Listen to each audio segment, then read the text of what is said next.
আসসালামু আলাইকুম। সংবাদে আপনাদের সবাইকে স্বাগতম জানাচ্ছি আমি নুসরাত। শুরুতেই সংবাদ শিরোনাম। বাংলাদেশের সর্বশেষ গুরুত্বপূর্ণ আপডেট সংবাদে আপনাকে স্বাগত। শুরুতেই সংবাদ শিরোনাম, পরে বিস্তারিত। প্রথমেই জানাবো আমাদের হাতে থাকা সর্বশেষ গুরুত্বপূর্ণ সবথেকে তাজা আপডেট সংবাদ। টেকনিক্যাল মোড়ে ককটেল বিস্ফোরণ। রাজধানী দারুস সালাম থানায় টেকনিক্যাল মোড়ে ককটেল বিস্ফোরণের ঘটনা ঘটেছে, তবে এই ঘটনায় এখন পর্যন্ত কোনো হতাহতের খবর পাওয়া যায়নি। আজ রাতে বিষয়টি নিশ্চিত করেছেন দারুস সালাম থানার ডিউটি অফিসার উপপরিদর্শক এসআই মাসুম। এরপর জানাবো গ্রেপ্তারের পরদিন চট্টগ্রাম কারাগারে যুবলীগ নেতার মৃত্যু। চট্টগ্রামের কেন্দ্রীয় কারাগারে অসুস্থ হয়ে আওয়ামী লীগের যুবলীগ নেতার মৃত্যু হয়েছে, যাকে আগের দিন সাতকানিয়া থেকে গ্রেপ্তার করেছিল গোয়েন্দা পুলিশের সদস্য। এদিকে আদালতে মমতাজকে দেখে কেউ গাইলেন বুকটা ফাইটা যায় গান, কেউ করলেন শিল্পীর কাছে গান গাবার আবদার। জুলাই আন্দোলন ঘিরে হত্যা চেষ্টা মামলার গ্রেপ্তার দেখানো শুনানিতে সাবেক এমপি ও কণ্ঠশিল্পী মমতাজ বেগমকে দেখে আদালতে কেউ কেউ গান গেয়ে ওঠেন বুকটা ফাইটা যায় গানটি। আজ ঢাকার মেট্রোপলিটন ম্যাজিস্ট্রেট আরিফুল ইসলাম এর আদালতে শুনানির জন্য যখন মমতাজকে নেওয়া হয় তখন তার মাথায় ছিল হেলমেট, বুলেট প্রুফ জ্যাকেটও পরেছিলেন তিনি। তখন তাকে অনেকেই দেখে বলছে, তাহলে আপনি যেহেতু সংসদে গান গান, আমাদেরকেও একটা গান গেয়ে শোনান বুকটা ফাইটা যায়। এদিকে নওগাঁয় ৯ জনকে পুশিনের চেষ্টা, বিজিবির বাধায় শূন্য রেখায় অবস্থান।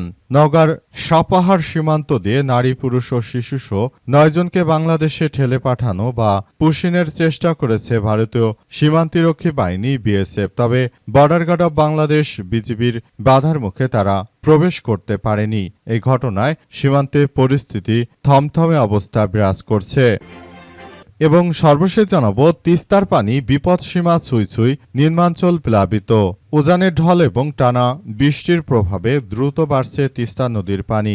লালমনিরহাটের হাতীবান্ধা উপজেলার ডালিয়া পয়েন্টে পানি বিপদসীমার খুব কাছাকাছি পৌঁছে যায়। এই সতর্ক অবস্থানে রয়েছে সংশ্লিষ্ট কর্তৃপক্ষ। পানির চাপ সামাল দিতে তিস্তা ব্যারেজে ৪৪টি গেট খুলে দেওয়া হয়েছে। এতে নদীর তীরবর্তী নিম্নাঞ্চল প্লাবিত হয়ে উত্তরের ৪ জেলা রংপুর, লালমনিরহাট, কুড়িগ্রাম ও গাইবান্ধার চরাঞ্চল সহ ৬,০০০-এর বেশি পরিবার পানিবন্দী হয়ে পড়েছে। প্রিয় দর্শক, এতক্ষণ শুনছিলেন সংবাদ শিরোনাম, এবারে বিস্তারিত। তবে তার আগে বন্ধুরা অনুরোধ থাকবে এই সংবাদটিতে একটি লাইক দিন। এই চ্যানেলে আপনি নতুন হয়ে থাকলে আমাদের সংবাদটি দেখতে দেখতে চ্যানেলটি সাবস্ক্রাইব করে রাখুন। কমেন্ট করে বন্ধুরা আপনার মূল্যবান মতামত জানিয়ে দিন আপনি বিশ্বের কোন দেশ থেকে বা বাংলাদেশের কোন স্থান থেকে আমাদের সংবাদটি দেখছেন এবং শুনছেন।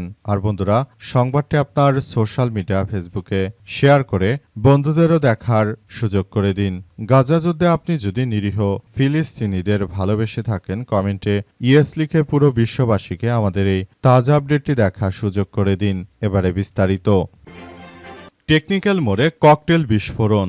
রাজধানীর দারুস সালাম থানার টেকনিক্যাল মোড়ে ককটেল বিস্ফোরণের ঘটনা ঘটেছে, তবে এই ঘটনায় এখন পর্যন্ত কোনো হতাহত হয়েছে কিনা সেটি এখন পর্যন্ত আমরা জানতে পারিনি। আজ দারুস সালাম থানার ডিউটি অফিসার উপপরিদর্শক মাসুম এসব তথ্য জানিয়েছেন। তিনি বলেন যে কার্যক্রম নিষিদ্ধ আওয়ামী লীগের নেতাকর্মীরা তারা তাদের প্রতিষ্ঠাবার্ষিকী যেহেতু পালন করতে পারেনি, তাই তারা রাজধানী ঢাকার বিভিন্ন জায়গায় এমন দুর্ঘটনা ঘটানোর চেষ্টা করছে। তারা যতই এই ধরনের সন্ত্রাসী কার্যক্রম শুরু করার চেষ্টা করুক না কেন, তাদের বিরুদ্ধে আমাদের সবাইকে অনেক ধৈর্য ধরে কার্যক্রম চালিয়ে যেতে হবে। এবং আরও বলা হয়েছে, যে ধরনের কার্যক্রম আওয়ামী লীগ শুরু করেছে সেটা কোনোভাবে মেনে নেওয়া যায় না। পুলিশ সূত্র থেকে জানা গেছে যে ৮টার দিকে টেকনিক্যাল ক্রসিং এর আউটগোয়িং এর অংশ থেকে প্রায় ১০০ ফুট পশ্চিমে অতর্কিতভাবে একটি ব্যাপক ককটেল বিস্ফোরণ ঘটিয়ে দ্রুত সেখান থেকে তারা পালিয়ে গেছে। এই ঘটনায় এখন পুরো এলাকার পরিস্থিতি থমথমে অবস্থা বিরাজ করছে।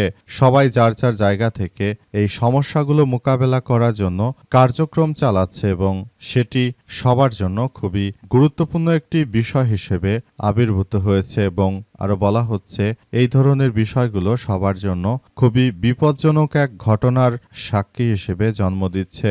আমরা মনে করি বর্তমানে সবাইকে খুবই সতর্ক অবস্থানে থাকতে হবে এবং আরও ব্যাপারগুলো নিয়ে যথাযথভাবে কার্যক্রম চালাতে হবে। গ্রেপ্তারের পরদিন চট্টগ্রাম কারাগারে যুবলীগ নেতার মৃত্যু।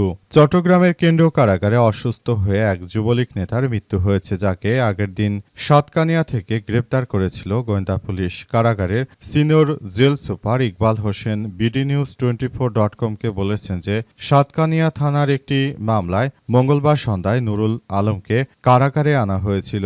সকালে তার শ্বাস প্রশ্বাস নিতে কষ্ট হয়, তিনি বুকে ব্যথা অনুভব করার কথা জানান। দ্রুত তাকে চট্টগ্রাম মেডিকেল কলেজ হাসপাতালে নেয়ার পর চিকিৎসক তাকে মৃত ঘোষণা করেন। ইকবাল হোসেন বলেছেন যে প্রাথমিক চিকিৎসকরা জানিয়েছে যে নুরুল আলমের ম্যাসিভ হার্ট অ্যাটাক হয়েছে। লাশ ময়নাতদন্ত করে পরিবারের কাছে হস্তান্তর করা হবে। নুরুল আলমের বাড়ি চট্টগ্রামের সাতকানিয়া উপজেলায়। মঙ্গলবার দুপুরে সেখান থেকে গোয়েন্দা পুলিশ তাকে গ্রেপ্তার করে বলে স্বজনরা জানিয়েছে।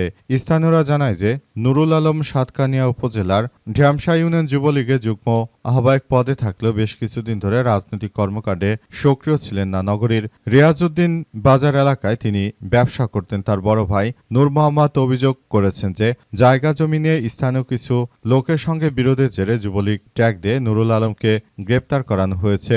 BDNews24.com-কে তিনি বলেছেন ওর বিরুদ্ধে কোনো মামলা ছিল না, সে স্বাভাবিকভাবে চলাফেরা করত। তবে তার উপর যে ধরনের অবর্ণনীয় অত্যাচার করা হয়েছে সেটি আসলে গ্রহণযোগ্য হতে পারে না। আদালতে মমতাজকে দেখে কেউ গাইলেন বুকটা ফাইটে যায়, কেউ গাইলেন শিল্পীর কাছে গান শোনার আবদার। জুলাই আন্দোলন ঘিরে হত্যাচেষ্টার মামলায় গ্রেপ্তার দেখানো শুনানিতে সাবেক এমপি ও কণ্ঠশিল্পী মমতাজ বেগমকে দেখে আদালতে কেউ কেউ গেয়ে ওঠেন বুকটা ফাইটে যায় গানটি। আজ ঢাকার মেট্রোপলিটন ম্যাজিস্ট্রেট আদালতে আরিফুল ইসলামের আদালতে শুনানির জন্য যখন মমতাজকে নেওয়া হয় তখন তার মাথায় ছিল হেলমেট, বুলেট প্রুফ জ্যাকেটও পরেছিলেন তিনি। সে সময় কৌতূহলের বসে আদালতের আশপাশে অনেকেই তাকে বলেন উনি কে, উনার পরিচয় কি, উনি কি মমতাজ? তখন কেউ কেউ গেয়ে ওঠেন মমতাজের তুমুল জনপ্রিয় গানের কলি বুকটা ফাইটা যায়। এজলাস থেকে ফেরার সময় একই ঘটনা ঘটে। অনেকেই বলেন উনি না সংসদে গান গেয়েছেন, এখনো এখানে আছে, তাহলে আমাদের গেয়ে শোনান একবার। এদিন জুলাই আন্দোলনের সময় ঢাকার মিরপুরে মোক্তার হোসেন নামের এক ব্যক্তিকে হত্যাচেষ্টার মামলায় গ্রেপ্তার দেখানো হয় মমতাজকে। তদন্ত কর্মকর্তাদের আবেদনের প্রেক্ষিতে ঢাকার মেট্রোপলিটন ম্যাজিস্ট্রেট আরিফুল ইসলামের আদালত এ আদেশ দেয়। প্রসিকিউশন পুলিশের এসআই রফিকুল ইসলাম এই তথ্য নিশ্চিত করেছে এবং সেটি আসলে সবার জন্য এক ভয়াবহ বিপর্যয়কর পরিস্থিতির সৃষ্টি করে। মমতাজ সবার মুখের দিকে তাকিয়েছিল, কিন্তু কাউকে আসলে তিনি কোনো কথা বলার মতো কোনো সাহস পাননি। তিনি কাকে কি বলবেন তিনি কল্পনাও তো করতে পারেনি যে একদিন তিনি এই জেল হাজতে যাবেন এবং সবাই তার সঙ্গে এই ঠাট্টা মশকারা করবে। তাহলে হয়তো মমতাজ তিনি কখনোই এই বিষয়গুলো নিয়ে এর আগে তিনি হয়তো নির্বাচনে আসতেন না। নওগাঁয় 9 জনকে পুশিনের চেষ্টা, বিজিবির বাধায় শূন্যরেখায় অবস্থান। নওগাঁর সাপার সীমানা দিয়ে নারী, পুরুষ ও শিশুসহ 9 জনকে বাংলাদেশে ঠেলে পাঠানো বা পুশিনের চেষ্টা করেছে ভারতীয় সীমান্তরক্ষী বাহিনী BSF। তবে বর্ডার গার্ড অব বাংলাদেশ বিজিবির বাধার মুখে তারা প্রবেশ করতে পারেনি। ফলে এসব ব্যক্তি সীমান্তের শূন্যরেখা নোম্যান্স ল্যান্ডে অবস্থান করছে বলে বুধবার সকালে নওগাঁ 16 বিজিবি থেকে পাঠানো প্রেস বিজ্ঞপ্তিতে জানানো হয়েছে। এদের মধ্যে 3 জন পুরুষ, 3 জন নারী ও 3 জন শিশু রয়েছে। বিজ্ঞপ্তিতে বলা হয় যে আজ ভোর 4টার দিকে নওগাঁর সাপাহার আদালততলা সীমান্ত চৌকি BOP এলাকায় সীমান্ত পিলার 244 MP দিয়ে 29 BSF ব্যাটালিয়নের এলেনপুর ক্যাম্পের সদস্যরা 9 ব্যক্তিকে বাংলাদেশে পুশিনের চেষ্টা করে খবর পেয়ে বিজিবি টহল দল ঘটনাস্থলে পৌঁছে তাদের অনুপ্রবেশের চেষ্টা ব্যর্থ করে দেয়। পরিস্থিতি নিয়ন্ত্রণে রাখতে ওই এলাকায় বিজিবির অতিরিক্ত সদস্য মোতায়েন করা হয়েছে এবং স্থানীয় জনগণের সহায়তায় সার্বক্ষণিক নজরদারি জোরদার করা হয়েছে। নওগাঁ 16 বিজিবির অধিনায়ক লেফটেন্যান্ট কর্নেল মোহাম্মদ আরিফুল ইসলাম সুমন বলেন ওই 9 জন অবৈধভাবে বাংলাদেশে প্রবেশ করতে চেয়েছিল, তাদের প্রবেশকে প্রতিহত করা হয়েছে এবং তারা বাংলাদেশে যেন কোনো ধরনের সমস্যার সৃষ্টি করতে না পারে সেই ব্যাপারগুলো নিয়ে বিজিবির সদস্যরা তারা পুরোপুরি তৎপর রয়েছে বলে উল্লেখ করা হয়েছে।